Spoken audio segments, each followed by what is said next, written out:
the listeners. "Is there anybody there?" said the traveller, knocking on the moonlit door, and his horse in the silence champed the grasses of the forest's ferny floor, and a bird flew up out of the turret above the traveller's head, and he smote upon the door a second time.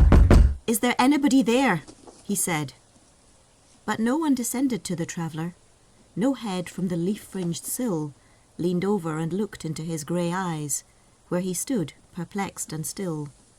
But only a host of phantom listeners that dwelt in the lone house then stood listening in the quiet of the moonlight to that voice from the world of men, stood thronging the faint moonbeams on the dark stair that goes down to the empty hall, hearkening in an air stirred and shaken by the lonely traveller's call. And he felt in his heart their strangeness, their stillness answering his cry, while his horse moved cropping the dark turf neath the starred and leafy sky. For he suddenly smote on the door even louder and lifted his head.